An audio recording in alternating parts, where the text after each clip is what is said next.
Hello, this is Galactic Sweets, and well, welcome to this video that's supposed to be just the final wrap-up of everything I missed in Skyward Sword. The series is over, the world is saved, but there's still some things I have to show off.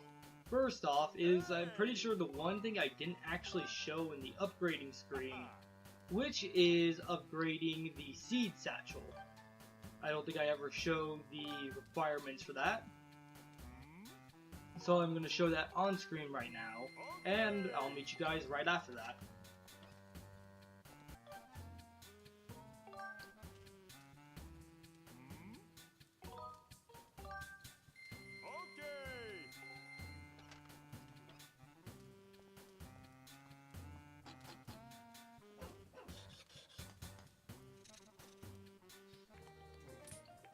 Alright, the next thing I want to show is the potion upgrading shop.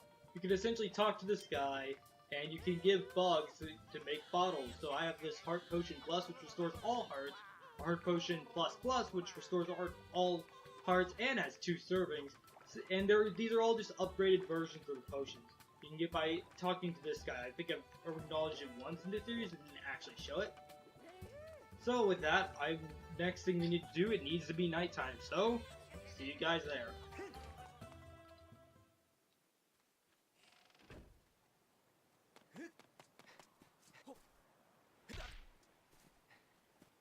What do you have to say? Look, Link. Though night has come, Mia exhibits none of the nocturnal aggressiveness we come to expect in Runlets. It's just amazing. Yes, I believe it's either after you defeat the Leviathan or after you drop the Sky Keep, everything becomes peaceful and quiet. There are no monsters in Skyloft at night anymore, and this thing doesn't actually try to kill you. So that is a little extra detail I forgot to go over.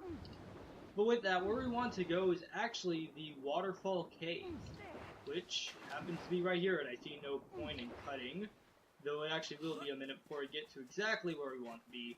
I talked about this a little earlier in my series, but apparently, I don't remember the exact conditions for this, but you apparently can't get to this until really late in the game. I think you have to make the monsters disappear. Hopefully, if I remember in editing, I'll put on the on-screen requirements. What you want to do is, you don't have to go this roundabout way, but you want to come to about here, and play the harp. I believe it's about here. So it turns out I was actually in the wrong place. Yes, you still need to make the butterflies appear. That, I feel kind of stupid for that. I actually looked that up where that was. It doesn't actually give anything, but I'll go ahead and show where we are on the map at the moment. You can see just past the slope here, you come right around to the spot of butterflies. You can see I was over there a second ago. I always thought it was over there. I don't remember the exact trigger conditions for this, but this is the Moonlight Merchant. The infamous Moonlight Merchant. Don't ask me how I get my wares, because I'm not telling. If there's a rare bauble or two you're dying to get your hands on, I might know a stone who knows a stone who can get them for you for a price. So this is essentially your rare treasure shop. Your rare treasure shop. Basically, he will sell you treasure, or they will sell you treasure that's usually just really, it's rare, but it's also really expensive. So say, 200 rupees.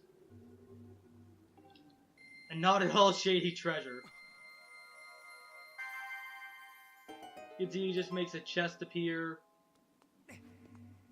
Come up, get it. This isn't available until later in the game, but it is there if you need it. And I don't know if you're limited to 1 treasure per night. Hopefully purchase lives up to your expectations. You notice stone. Yeah, so I don't know if you need to leave or come back, or just come back at night, or just, actually I'm going to check that really quick. So, I'm going to cut here. So yes, you can see all you have to do to refresh it is just come back. I believe you'll switch the treasure by night. I'm not 100% sure on that.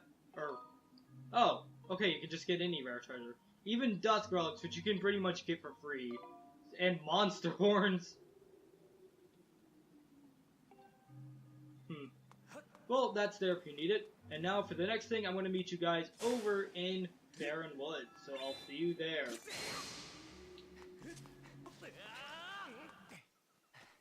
So we are here, and something I just wanted to point out really quick. You see that hole right there? That's his ear. Yeah, I just noticed it. Now you can never unsee that. Now on to the next thing I wanted to show you, which... Alright, we're out here in the front. This is the entrance to the Isle of the Goddess as it descended. But if you look up here, you can actually see engravings on the wall. And this is here from the beginning of the game. This portion is obviously still up in the sky in the beginning of the game. Well, this is still always here. And do these look familiar to you? These are actually the medallions from Ocarina of Time, which is a really cool and neat detail, and you can see the complete Triforce is here. So it's just one of those really neat details. I meant to show this off in the series, but you got so caught up with the whole Ghirahim stole Zelda, let's go to the past and save Zelda thing that I forgot to show it off. But with that, I guess you can also take a quick look around the Isle of the Goddess that has now descended to the Earth. You can see, is that a Skyloft Mantis? Huh, interesting. It looks like it fell. We weren't the only people who made the trip down here. Yes, we gotta be told we got another Skyloft Mantis. But with that, you can also take this vent up and it'll go to where the tracks were for the Grusinator, which is pretty much no more. You can even walk around here a bit, see the rest of the isle. I believe there are some dark patches, like black splotches here and there. And I think those are the, what is that, the Sky Stag Beetle. So yeah, now you can catch the sky bugs down here. Nice to know they made the trip too. Okay, I thought you could. You can see they're just sort of ruined around here. Things broke apart when we came down. We no longer have access to the chamber where the Goddess Sword was. It's closed off for good. So fortunately we cannot go back there anymore. And as you can guess, the Imprisoned isn't breaking out anytime soon because it's been squished under an island. Oh, and as you can guess, Skykeep... Oh, at least the Grusinator itself is still here, even if part of the track's missing. And yeah, you can also see, what was I gonna say? Right, Skykeep is permanently closed off. Once you get the last piece of Triforce, you cannot go back to Skykeep. Which is a bit of a shame, because I really like Skykeep. It's one of my favorite dungeons. But with that, we have now talked about pretty much everything I wanted to talk about, except for one thing, the elephant in the room. What happens when you beat the final boss and you're prompted with a little message? Well, I'll show you.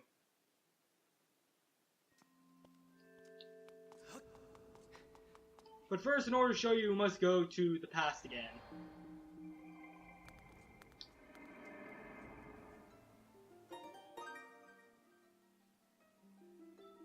For good measure, I am creating a copy of this file. So that's because what we're going to do is going to save over our progress. So if you want to keep your current save data, you should copy it over to a separate file. So if I can open this. So we're going to go descend and meet with Demise again.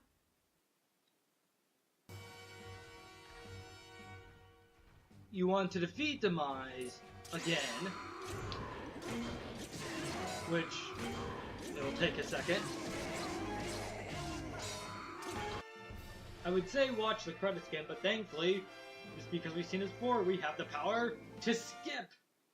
The best power in the world. And with that, we'll be prompted to say, you can play again in hero mode using this save data. Do you want to continue? If you press yes, it will delete your progress up to this point and replace this specific file you just beat the game on with hero mode. So you can see it saves, and then when we go back to the title screen, any second now, you can see I made a copy file in one and beat the game on that. And now we have hero mode, so yes, if you want to save your data, you do need to copy it over to a second file. So then why don't we go into hero mode. I'm going to name myself Gala this time. It's short for Galactic Sweets, but I like it. Do something a little different from Link. Though admittedly, it's always really weird to play without the name Link. But I think a lot of people choose it anyways or put their own name just to differentiate themselves from the standard person who puts a link. But yes, the first thing you might notice about Hero Mode, we can skip every cutscene the first time we watch it. We don't need to watch every cutscene anymore. The amazingness, the gloriousness, the feature they should have had from the start, but they didn't. The ability to skip cutscenes. Just by pressing 2. So you can see we're here at the beginning of the game. If you press 1, the first noticeable change in Hero Mode, we have all our treasures and bugs. Not all collectibles, these aren't here. Gratitude crystals are gone, and anything else you got for side quests are gone. But any collectibles you had, and bugs you had at the end of the game, are carried over. So yes, this is sweet. So you can even get to say the scatter shot immediately, because you don't have to wait until halfway through the game to get a dust relic. You can upgrade your shield immediately. My tip, get a lot of tumbleweeds, because they're required for a lot of stuff. Oh, and make sure to get quite a bit of monster claws and ornamental skulls too. They're a bit important. Though, granted, you can grind these off keys. So yes, if you want to do a run where you can upgrade everything immediately, make sure to do equipment grinding before then. With that, head outside.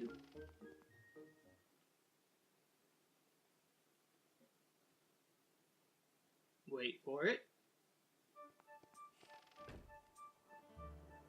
Can now skip this, thank God. But we can't skip this. Hey, appeared! Good morning. I'm impressed with your decision to test the resolve in Hero Mode. Yes, this is a bit of text changes throughout the game.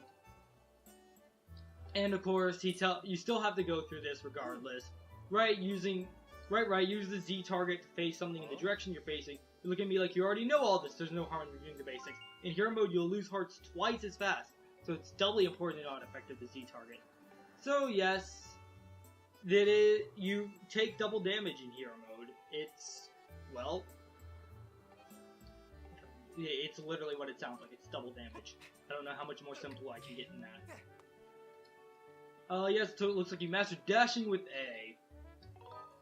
And of course we can skip over this. There's plenty of dialogue bits that you can't skip over, but most cutscenes are skippable now. And we don't have to go rescue his pet. And the next thing I want to show is actually going to be a little bit into the game when we get the Goddess Sword of all things. Thankfully, I know glitch ways to get there faster, because I am a time-warping glitch master! Also, it's a lot faster since we take double damage, because this is the earliest point in the game you can get a game over. But I also explained this glitch in full detail in my glitch exhibition, which I recommend you watch, which will probably be up after this video, even though I've actually already recorded it. But I feel like I didn't explain this one as well, but this is the one glitch I actually took multiple recordings to explain. The other ones I did in one recording. This back in time glitch took multiple recordings to get it to the way I want it to. And also to completely understand it, because it has some ins and outs. But yes, we're going to fast forward, and I will meet you guys when we get the Goddess Sword.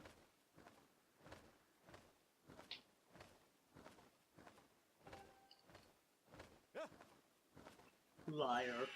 He's programmed to always save us, or at least some knight is programmed to save us. He's lying. Lying jerk.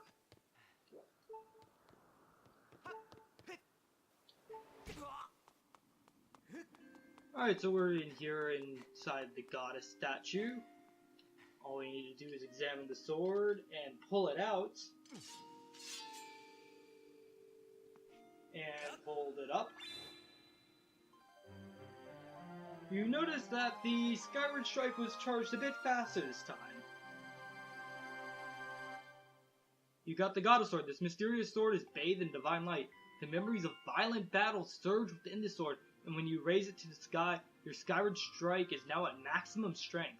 That's right, the second big difference in Hero Mode is that your Skyward Strike will automatically be full power. You can charge it to your maximum potential immediately, and it will go as far as it would with the True Master Sword in the original mode. And when you get this to the True Master Sword, it'll charge instantaneously, and it will go even further. So yes, nice little reward for you, and that's pretty much the other big difference aside from taking double damage. There are some other minor changes, which will be displayed on screen, because I can't recall most of them off the top of my head, but I'm pretty sure one of them is you can face Demise in the Thunder Dragon Lightning round now. I also believe your best times from the Lightning round are pushed over, or like sent over to your Hero Mode save file. And with that, I also want to touch on one more topic, and that is completion of the game. Right after I finish listing off the Hero Mode stuff, I'm also going to list on screen everything you need that's counted towards 100% completion. And that includes the completion of Hero Mode. I don't think it counts if you do it on a normal file, it has to be on a Hero Mode file. That'll be listed on screen, and thank you to Zelda Wiki, that's where I got this information from. That's where I got a lot of information from. And I also want to take this time, because I completely forgot to thank them in the credits, but I want to thank Zelda Informer, as it's their guide I use in order to find all the Goddess Cubes and all the pieces of heart. And it's also their numbering system that it goes by, so that's why they have specific numbers and why some of them may seem out of order. So with that, I think that's pretty much everything to go over. I hope that's everything, because I don't want to make a follow-up to this. No, thank you for watching. And that is everything in Skyward Sword that at least I want to cover. I hope you enjoyed this series. Thank you so much for watching, and until next time.